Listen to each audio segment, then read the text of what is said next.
Hi, this is Zach here with the Bulletin Board Heroes here at Zach's Traders Cafe for Wednesday, the 30th of October. Just a few hours away from a stock market destroying budget, but in the meantime we've seen the market, the FTSE, bounce off September and I suppose September-October support there towards 8160. While we're above that, we've got a chance of salvation backed up to 8350 in the top of the range, but can't rule out with the RSI failure, well, two RSI failures at neutral 50, that we just roll over and head back down to the 200-day moving average at 8070, or as a worst case, the floor of that falling trend channel, the red one there from May, as low as 7970, but I'm sure all will be revealed at lunchtime. The saving grace, I suppose, is that we've fallen ahead of the budget and maybe it's already factored in, or the misery is already factored in there. Moving on to the DAX, and here you can see that we've managed to stay near the best levels, but trying to test support there towards 19,300. The gap down today not great, and the key, the bull trap that we had, basically like a sort of key reversal that we had yesterday, also not great. But while there's no end-of-day close back below 19,300, we may be able to avoid a test of the 50-day moving average and a test of the 19,000 area. But so far, with the RSI still above neutral 50, we might have to give this market the benefit of the doubt, even though we had that bull trap move yesterday. Moving on to the Dow, and here the situation is that we're still hovering above the rising 50-day line and above the initial October support, 41,800. That, I suppose, is the target here on the downside, i.e. the best we hope we could get away with on the downside. We need to clear 42,600 to give us a chance of heading up to the top of the channel there, 43,500 by the end of next month. Obviously, there is a worst case scenario that we break the 50-day line and have to head down to the floor of the channel again through to 40,000. Moving on to Bitcoin, which is the star of the show at the moment, at least for some. Here you can see that we were basically all teed up for this market to break that resistance area around 68,000 and head up to the June resistance line projection at 75,000, but so far come quite close to that, and also obviously the record high area in March. The best we got to was 73,800, but looking for 75,000 over the near term, while we're above the previous October resistance around 69,500. Moving on to gold, which has also been, we were looking for potentially up to 2,800 by the end of this month. We delayed it or extended it to by the end of next month, but the way things are going, we could actually get to 2,800 by the end of this month. Looks like it's also a bit of a trump trade. Top of the channel there from June as high as 2,820, which we were looking for by the end of November, but as I said, we've got a chance of touching or nudging 2,800 by the end of this month, while we're above recent support there in the 2720s.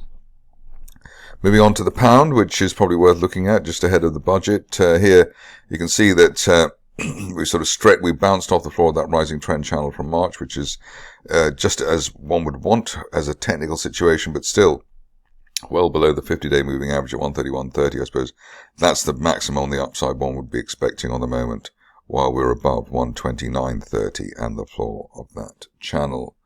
Moving on to the stocks, and starting off with the star of the show this month, EnergyPathways.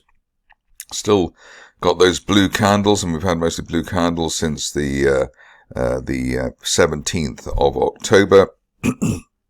See that currently in a consolidation. We're blocked by one of our previous targets there, which was around 9.5 pence, a January resistance line projection. So want to see an end of day close above 9.6. to then give us a best case scenario target up to 13 pence by the end of next month. Obviously, we've got, it's alleged we've got a announcement next Tuesday, which could be helpful to the company.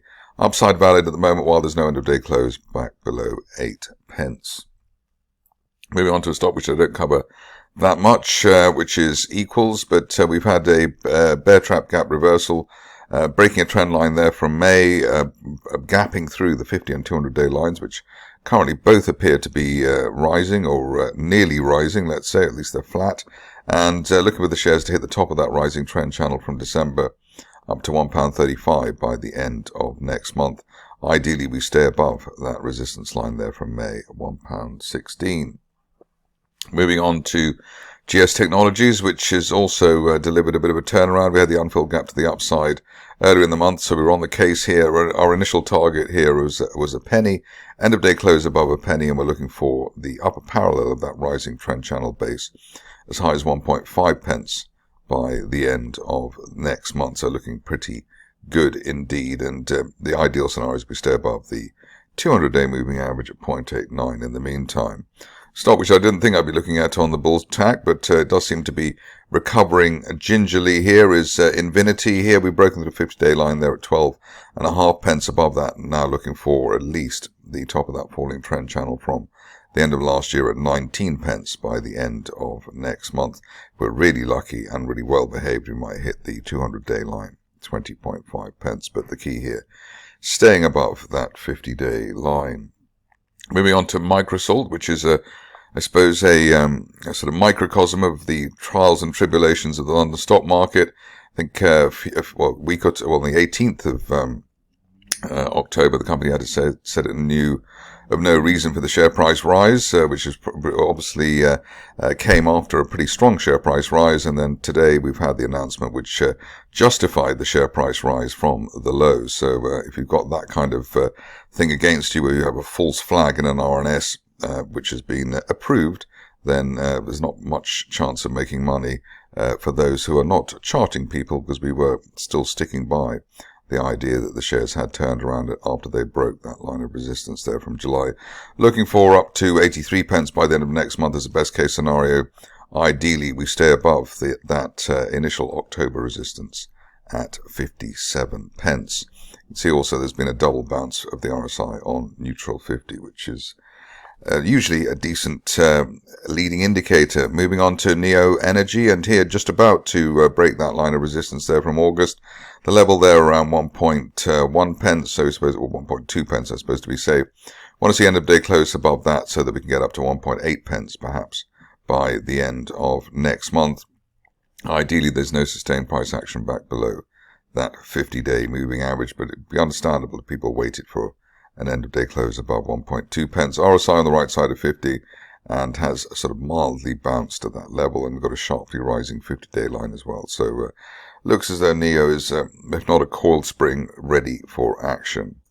Moving on to Predator, which has been a bit of a head-scratching situation in the recent past. Looks as though there's been an overshoot to the downside below 6 pence, and that the real support here is at 6.5, above 6.5 pence on an end-of-day close basis. Looking for the shares are supposed to gingerly go up to the 8 or 9 pence area by the end of next month, but the key here is holding 6.5 pence. On to Soveng Metals, where the shares have not only been rather illiquid, but rather not very keen on following the good news. But today's update helping the situation. We've got this rising trend channel on the daily chart. Top of the channel there, heading for 45 pence, which we're looking for hopefully over the next couple of weeks, especially while we remain above the 50-day line there at 34 pence. But still looks as though we're in an improving situation there, despite the lack of liquidity. On to Tekcapital, which is obviously helped by the MicroSalt situation. Here we've got the shares bouncing after a sideways shuffle above a rising 50-day moving average, just looking to see whether the 200-day line is rising, which it appears it is, which means we're looking at a potential golden cross situation next month. Initial target here, 13 pence, which is the top of that triangle there from February, and that's valid while we hold above the previous October resistance at 8.5. So above 8.5, looking for 13 pence on Tekcapital. On to Upland Resources, where there's hardly ever a dull moment, and it looks as though here we've got a sideways shuffled base. We've got the shares just above a rising 50-day line, and they're finding support above that. They've done that 3 days in a row, so really looking for hopefully a decent move to the upside, something along the lines of the lines I'm drawing at the moment, so let's say, and here probably a rising trend channel at least up to 1.6 pence over the next week or two, while we're above the 50-day line at 1.16 pence, but shaping up quite nicely in a kind of cup and handle, saucer-shaped type way, with an RSI rebound above neutral 50, and that's normally, as we've seen from other charts here today, a leading indicator on the upside. Finishing off with ValiRx, which has been a bit of a horror story over the recent past, but even here, one or two signs, positive signs. The main positive sign is the way that we've gapped up today on RNS News. What we're missing, though, is an end-of-day close above 1.9 pence, the old May resistance, and that would give us then a target at 2.2 pence initially. Best case, maybe up to 3 pence by the end of next month, if this is the charting signal that it looks to be. We've also got an RSI rebound at neutral 50. So initially 2.2 pence, and if we're really lucky, 3 pence there on ValiRx. That's it for me today. More updates tomorrow.